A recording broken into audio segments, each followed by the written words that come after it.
देखो राधा नाम तो वृंदावन में व्याप्त है और हमारे रस ग्रंथों में व्याप्त है। अगर गुरु के वचनों में विश्वास हो तो बिना नाम के भी कल्याण हो जाता है, ऐसे साधारण बोल देने पर। एक सीधा साधा गांव का भगत कभी कथा नहीं सुनता था, गाय चराता था गांव की। तो एक दिन और गोपाल जो गाय चराने वाले थे उन्होंने कहा, यार कभी तो कथा सुन लो, रात दिन पशुओं के पीछे घूमते हो, पशु बुद्धि, कभी तो कथा सुन लो। तो एक दिन सोचा दोपहर के भोजन गांव में पाएंगे जाके अपने घर में, और कथा हो रही वहीं से निकल लेंगे, जो सुन लेंगे तो सुन लेंगे। खड़े खड़े वहां चर्चा चल रही थी, जिसने मनुष्य जन्म लेकर के गुरु मंत्र नहीं लिया और नाम जब भगवान का नहीं किया उसका जीवन मुर्दा, व्यर्थ जीवन। चला गया सुन के, और बार बार वही दिमाग में कि पंडित जी कह रहे थे गुरु मंत्र नहीं लिया और नाम जप नहीं किया तो मुर्दा जीवन। जिन हरि भगत हृदय नहीं आनी, जीवित सौ समानते प्राणी। दूसरे दिन फिर गया, कहा पंडित जी आपने कल कथा में कहा था गुरु मंत्र ले लेना चाहिए, नहीं तो जीवन मुर्दा हो जाता है, बेकार जीवन रहता है। तो देव गुरु मंत्र आप, और तो हम किसी को जानते नहीं। तो देखा फटा पुराना कपड़ा, डंडा लिए एक चरवाहा। तो उनका ऐसे थोड़ी कि तुरंत गुरु मंत्र दे दिया जाता है, आखिरी दिन कथा के मिलना फिर दे देंगे, टाल दिया। अब वो आखिरी दिन कथा के तो दिन चढ़ावा चढ़ रहा था, तो पंडित जी ने कहा जब चलें तब ले लेना गुरु मंत्र, टाल दिया। अब वो जब आखिरी दिन के बाद हो तो उस समय घोड़े पे बैठ सब सामान लाद के पंडित जी चलते थे, वो तो सब सामान लाद के चलने लगे हो। तो पीछे पंडित जी आप जो कह रहे थे कि गुरु मंत्र देंगे, आप गुरु मंत्र दे दीजिए। पंडित जी रबड़ी पवाई गई थी, घोड़े से उतरे, घोड़ा एक भगत के यहां खड़ा किया और लोटा लिया और भागे, क्योंकि सोच लगी थी। अब वो भगत किसान आदमी, गांव का गंवार आदमी पीछे लगे, पंडित जी अरे गुरु मंत्र दे दो, कितने दिन से टहला रहे हो आप। अरे उनका प्यार मतलब सोच का पैसा, तू गुरु मंत्र की बात कर। और वो पीछे लगा कि अब हम नहीं जाने वाले, आपने सब सामान लाद ली थी, भगवान की कृपा कहो कि आपको सोच लगी आई, नहीं तो आप हमको तो गुरु मंत्र ही नहीं देते, हम आपको नाम पर विश्वास की बात। पंडित जी तो दात गपोचन, जय गुरुदेव की जय गुरु। वो दबकाए है दात गपोचन, मतलब एकदम मूर्ख आदमी, तो सोच तो। वो प्रणाम कर लिया, जय गुरुदेव, धत गपोचन धत गपोचन। जपना न राधा न कृष्ण न राम न हरि। घर आया, बोले आज से गाय चराना बंद। बोले क्यों? बोले गुरु मंत्र मिल गया, अब हम भजन करेंगे, हमारा जीवन मुर्दा नहीं रहेगा, अब जीवन सार्थक रहेगा। और मेहनत करने वाला आदमी, गाय चराने वाला आदमी, अब शुरू हो गया बैठ के धत गपोचन धत गपोचन। अब इसमें न कोई भगवान नाम है, न कोई मंत्र है, न प्रणव है, न नमो नमः, कुछ नहीं। गांव के लोग, घर के लोग बोले कि यार 50 गाय चराता था, पता नहीं कौन सा हम लोगों का पाप उदय हुआ कि कह दिया कि कथा सुन लेना। अब वो गाय चराना भी छोड़ दिया, गपोचन शुरू हो गया।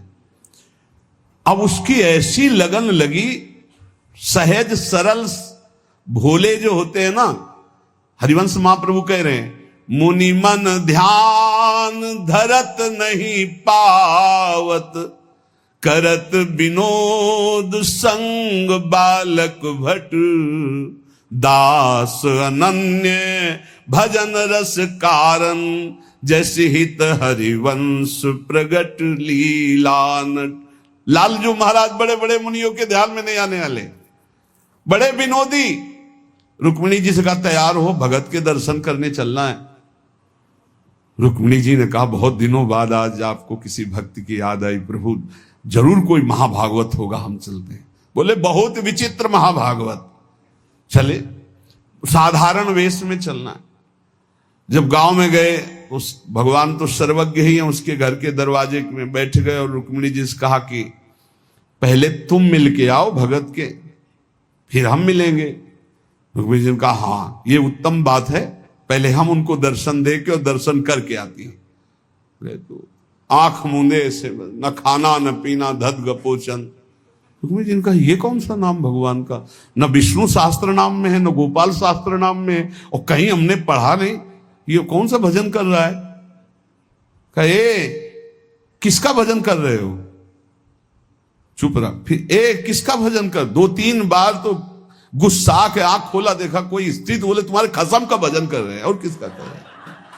वो रुक्मिणी जी आ गई, बोले बहुत जानकार भगत है प्रभु द्वारिकाधीश से कहा बहुत जानकार भगत है। बोले क्यों, बोले हमने कहा कि किसका भजन कर रहे हो, देखो हम इतना छुप के गई थी लेकिन वो पहचान गए, वो कह रहे तुम्हारे खसम का भजन कर रहे थे। अब भगवान ने कहा हाँ तभी तो हम आए भगत जोड़ कर। बोले प्रभु आप दर्शन बाद में करना, जाके पहले हमारा प्रश्न बता दो, प्रश्न का उत्तर दे दो कि आपके विष्णु शास्त्र नाम गोपाल शास्त्र नाम बहुत से नाम हैं, ये नाम तो हमने कभी नहीं सुना। भगवान ने कहा ये नाम हमको तो बहुत प्यारा है। बोले आपको कब, मतलब ये कब कैसे नाम रखा गया। बोले बहुत प्यारा है, हमारा ब्रज का रखा हुआ नाम है, ब्रज में मैया ने रखा था। कैसे रखा था। बोले एक दिन मैं माखन चोरी कर रहा था, सखा के कांधे पर खड़ा हुआ, ऊपर माट में हाथ डालकर मक्खन पूरा ऐसे खाता जाता, सखा को पवाता जाता। इतने में मैया और गोपी जन आ गई। एक कन्हैया ये क्या कर रहा है। अब हमने देखा कि फंस गए। हमने कहा कि मैया हमें बहुत भूख लगी थी और देखा कि इसमें चींटी चढ़ी हुई है, तो हम चींटी निकाल रहे थे। तो बोले चींटी कैसे निकाल रहे थे, यहां पूरा हाथ सना हुआ है तुम्हारा चींटी। बोले अरे भैया तू बावरी, जब चींटी को ऐसे निकालने करते वो अंदर चली जाती तो खबो खबो के निकाला, इसलिए ऐसा इतना हाथ हो। बोले यहां मुंह में भी जब तुम्हारे मक्खन लगा, एक मक्खी बार बार उड़ रही थी तो हम ऐसे मारा तो पूरा मुंह में मक्खन लगा। भैया ने कहा धत गपोचर। बोले ये उस समय का नाम रखा हुआ है, मेरा बाल गोविंद में जब मैया ने रखा था मक्खन चोरी के समय उस। अब आप विचार करके देखो, भगवान का साक्षात्कार गुरु वचनों पर विश्वास होने पर साधारण शब्द बोला तो भगवान तो सर्वलोक महेश्वर सर्वज्ञ, उनके सब अक्षर, जैसे हर अक्षर में आ विराजमान है, का खा गा घा आ, ऐसे ही सब अक्षरों में ब्रह्म विराजमान है। फिर राधा नाम तो स्वयं हरि जपते हैं, और राधा नाम तो परम प्रेममय है और बड़ा गुही है। विश्वास करके जब वो धदगपोचंद जपा तो रुक्मिणी द्वारिकाधीश भगवान दर्शन देने आ गए, और तुम विश्वास करके राधा राधा जपोगे तुम्हें नहीं प्राप्त हो जाएगा। अरे यही राधा स्वयं भगवान हरि जपते हैं, इसलिए संदेह शब्द नहीं होना चाहिए उपासना में। जो गुरु ने उपासना दी उसमें संदेह नहीं होना चाहिए। और 5वां, इस 8वें सूत्र में 5वां, असूया, दूसरों के गुणों में दोष देखना, चुगली करना और ईर्ष्या, इनसे बहुत दूर रहना चाहिए उपासक को। ईर्ष्या बहुत बुरी है। कंचन तजना सहज है, सहज तिया का नेह मान बड़ाई, ईर्ष्या दुर्लभ तजनाए। ईर्ष्या बहुत बुरी है, मतलब ये जलाती रहती है हृदय में, ये बहुत बड़ी आग है। एक जिससे ईर्ष्या उसको प्रणाम करो उससे नष्ट हो जाएगी। इसके नष्ट करने का उपाय एक ही है, जिससे ईर्ष्या उसको बार बार प्रणाम करो, बार बार। और वो तुम्हें कितना भी कड़ुआ बोले तुम बुरा मत मानना, तो तुम्हारी ईर्ष्या नष्ट हो जाएगी नहीं। ईर्ष्या बेमतलब जलाती रहती है। और किसी के गुणों में दोष ना देखे, किसी की चुगली ना करे। सुनो, ऐसे से कुछ लोगों का स्वभाव होता है, उनका भोजन ही नहीं पचेगा जब तक 2-4 की बुराई नहीं कर लेंगे। सुना तुमने ऐसे से ऐसा नहीं, हमने तो नहीं। अरे मतलब ऐसे गूढ़ विषय की चर्चा मानो ब्रह्म साक्षात्कार करा देंगे। ऐसे लोगों से बचना चाहिए जो दूसरों की निंदा चुगली करते हैं। निंदा चुगली करने वालों को ऐसा लगता है जैसे चक्रवर्ती सम्राट पद में बैठाल दिए जाएंगे, जब 2-4 उनको मिल जाए सुनने वाले। फिर जैसे कोई भगवत प्रेमी महात्मा खूब सरस भगवान की चर्चा करे, ऐसे ये द्वेषी जन होते हैं। ये निंदा बहुत संभाल संभाल करके, कहीं भी चूक ना होने पावे, पूरी निंदा। तो ऐसे लोगों से बचे। चुगली करना, दूसरे के गुणों में दोष देखना और ईर्ष्या करना। 9, प्रत्येक परिस्थिति में अपने आराध्य देव के द्वारा दिया गया मंगल विधान है ऐसा मानना। एक बार हमने सुना था, उस समय किडनी का रोग प्रकाशित नहीं हुआ था, कि असाध्य रोग भगवान की विशेष कृपा से प्राप्त होता है। तो साधन पर उस समय जोर था, तो डर लगा कि असाध्य रोग कृपा कैसे हो सकती है, ना साधन में बैठ सकते हैं, पीड़ा रहती होगी तो भजन भी नहीं हो सकता, तो ये कृपा कैसे हो सकती है असाध्य रोग। लेकिन सच्ची आपसे कहते हैं, साधना हो रही थी भगवत मार्ग में जैसा कुछ, लेकिन शरणागति में कमी थी, क्योंकि साधन पक्ष में विश्वास बहुत जोर का था। शास्त्र प्रमाणित साधन के बल से भगवत प्राप्ति पर विश्वास हमें था।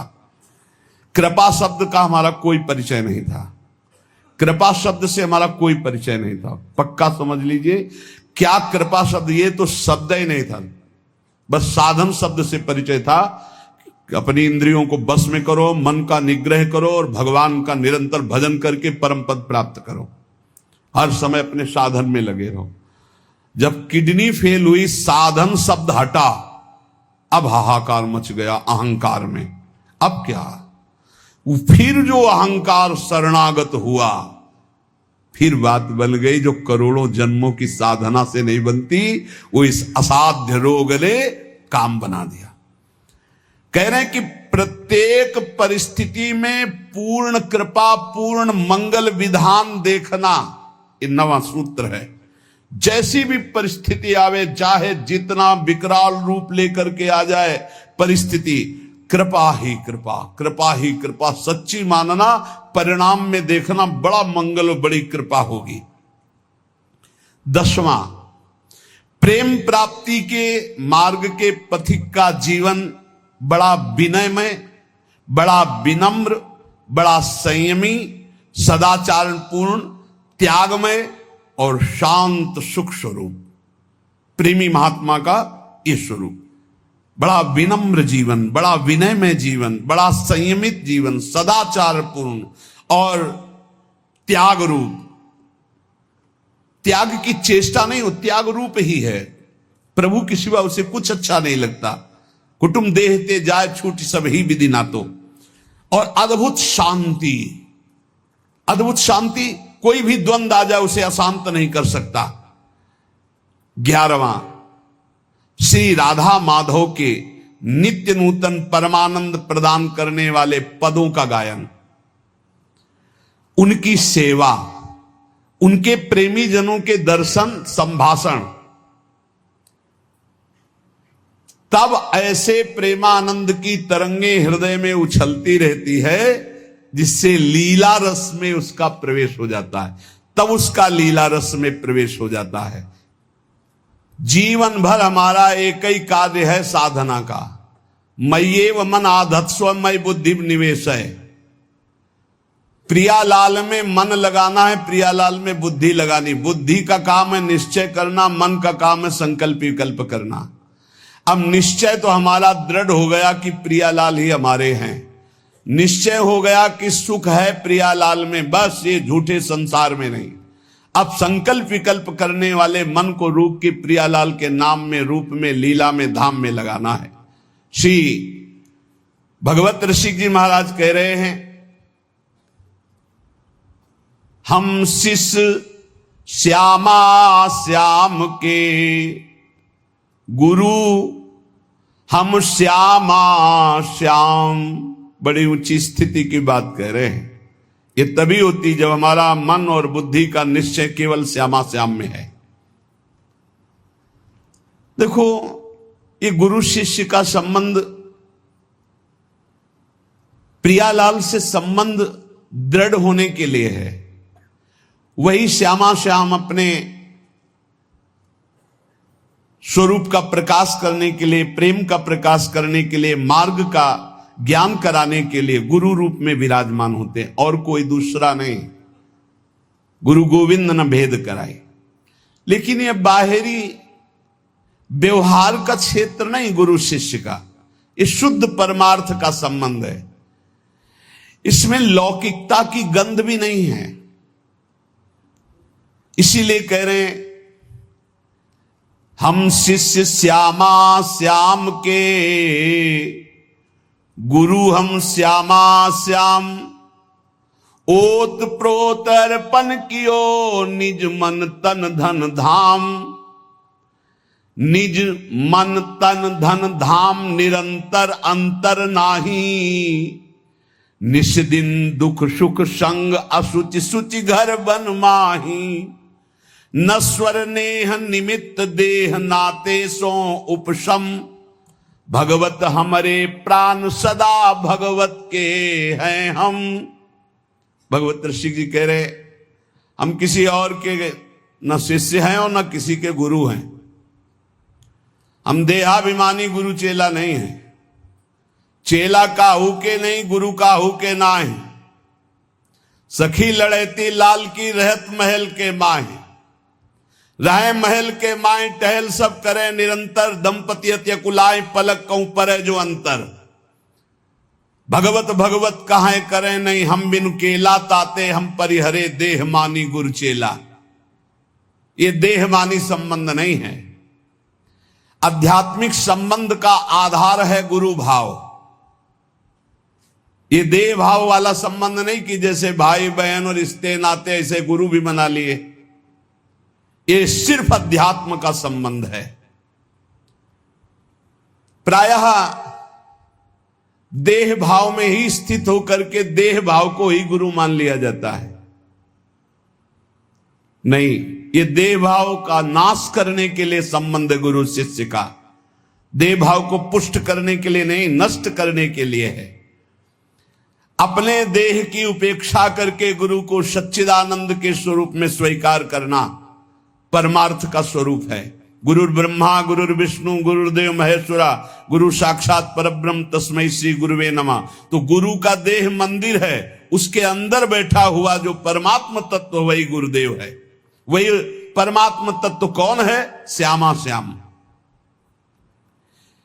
लौकिक मान्यता में मारे घूम रहे हैं। भगवत ऋषि जी कहते हैं, हम चेला का हुके नहीं और गुरु का हुके ना ही। देहाभिमानी ना हम गुरु हैं और ना देहाभिमानी हम चेला स्वीकार करते हैं। हम सखी लड़ेती लाल के रहत महल के माही। रह महल के माई टहल सब करे निरंतर। रात दिन अपनी प्यारी जू की सेवा में रहते। अगर पलक भर की ओट हो जाए तो कहां है भगवत रसिक, कहां है भगवत रसिक। भगवत भगवत अकुलाकर पुकारने लगते हैं। भगवत भगवत कहां करें नहीं, हम बिन केला। हमारे बिना वो केल ही नहीं करते। ताते हम परिहरे देह मानी गुरु चेला। आज जो है संसार में यही फैल रहा है। जैसे और संबंध ऐसे गुरु संबंध बना लिए। गुरु संबंध केवल अध्यात्म के लिए, भगवत प्राप्ति के लिए, ऐसा नहीं। अंधे का हाथ पकड़कर चलने वाला अंधा दोनों कुएं में गिरते, दोनों मार्ग भटक जाते हैं। हमारा गुरु संबंध केवल अध्यात्म के लिए, अध्यात्म भगवत प्राप्ति श्यामा श्याम के लिए।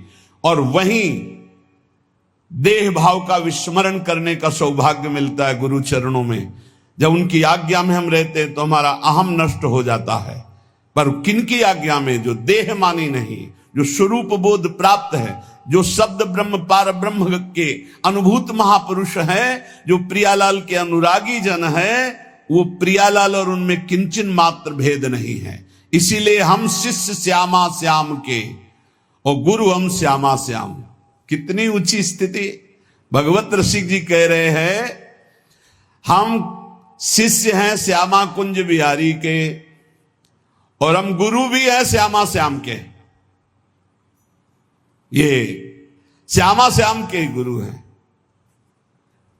इसको अगर हम व्यवहार धरा में देखते हैं तो जब चिद चिद लक्षणम सर्वम राधा कृष्णमयम जगत, तो अगर कोई सामने शिष्य भाव से बैठा है तो प्रभु ही तो है और कोई दूसरा थोड़ी है। यहां प्रभु है तो सामने भी प्रभु है। व्यवहार देश और नवनिवृत्त निकुंज देश में सखी जो आज्ञा करती है वही प्रिया प्रीतम। कैसी आज्ञा? सखियन के उर ऐसी आई, उनके हृदय में आई कि चलो ब्याह विनोद रचे सुख, तो ब्याह के लिए तैयार हो गई हो। चलो हिंडोला पड़ा हुआ है, सरकार पधारो, झूलो झूल ले। जैसा सखी आदेश करती वैसे ही प्रिया प्रीतम की जैसी रुचि वैसे सखी की इच्छा। सखी स्वरूप से जैसी आज्ञा करते श्यामा कुंज बिहारी वैसे ही करते जैसा निर्देश देती सहचरी। इसीलिए कह रहे हैं गुरु हम श्यामा श्याम के, हम शिष्य हैं श्यामा श्याम के, हम गुरु भी हैं श्यामा श्याम के। बड़ी ऊंची स्थिति। उरोत प्रोत अर्पण कियो निज मन तन धन धाम। ऐसी स्थिति कैसे आई? अपना तन मन धन सब कुछ अर्पण कर दिया श्यामा श्याम के। तब समझ में आया कि गुरुदेव श्यामा श्याम, श्यामा श्याम गुरुदेव, दूसरा नहीं है। गुरुदेव ही श्यामा श्याम है, श्यामा श्याम ही गुरुदेव हैं। और श्यामा श्याम की जब इस प्रकार समर्पण वृत्ति आई तो भावे मोहि जोई सोई सोई करें प्यारे। ये है हम गुरु श्यामा श्याम के। पहली पंक्ति में हम शिष्य श्यामा श्याम के, जोई जोई प्यारो करे सोई मोहि भावे। और दूसरी पंक्ति भावे मोहि जोई सोई सोई करें प्यारे। भावे मोहि जोई सोई सोई करें प्यारे, ये है गुरु हम श्यामा श्याम के। जैसा हमें भाता वैसे हमारे प्यारे युगल सरकार करते हैं। अपने तन मन धन धाम सबका विस्मरण करके एकमात्र श्यामा कुंज विहारी में तन्मय हो जाना, यही गुरु शिष्य के संबंध का स्वरूप है। कोई भेद नहीं रहा, अभेद हो गए। यहां श्यामा श्याम, सामने श्यामा श्याम, आंख मूंदो तो श्यामा श्याम, आंख खोलो तो श्यामा श्याम। ऐसा प्रेम स्वरूप जब जागृत होता है तो कह रहे निस्दिन दुख सुख संग असुच सुच घर बन माही। अब शरीर दुख में है या सुख में, शरीर अपवित्र है या पवित्र है, शरीर घर में है या वन में, कोई फर्क नहीं पड़ता। अपवित्र है या पवित्र, कोई फर्क नहीं पड़ता। ये सब प्रारंभिक बातें हैं। पवित्रता अपवित्रता। शरीर शौच में बैठा हुआ, मन लीला में डूबा हुआ है, सामने प्रिया प्रीतम विराजमान है। अब वहां पवित्रता पवित्रता का क्या, कैसे जालोगे इन बातों को? कह रहे निस्दिन दुख सुख संग असुच सुच घर बन माही। अब नश्वर नेह निमित्त देह नाते सो उपसम। ये नश्वर आसक्ति का कारण जो शरीर धर्म है, शरीर संबंध है, शरीर भोग है, इनका जो पूर्ण रूप से त्याग कर देता है वही इस स्थिति को प्राप्त होता है। अब हमारे श्यामा कुंज बिहारी प्राण धन सर्वस्व है, सर्वस्व है। वही हमारे शिष्य हैं, वही हमारे गुरु हैं, वही हमारे जीवन है, वही हमारे प्राण हैं। यहां कह रहे कि केवल बुद्धि रात दिन श्यामा श्याम का है विचार करे। पहला जीवन का चरम लक्ष्य भगवत प्रेम, भगवत प्राप्ति। दूसरा, हमारी बुद्धि केवल विचार करे तो श्यामा श्याम के ही विषय में। किसी व्यक्ति वस्तु स्थान का अगर हमारा चिंतन हो रहा, संबंध हो रहा, तो श्यामा श्याम के संबंध से हो। जैसे गोस्वामी तुलसीदास जी कहते, नाते नेह राम के मनियत सुहृद सुसेव्य जहां लो। अगर ऐसा नहीं तो फिर हर वस्तु व्यक्ति स्थान में एक आसक्ति है, वो बांध लेगी, आप श्यामा श्याम तक नहीं पहुंच पाएंगे।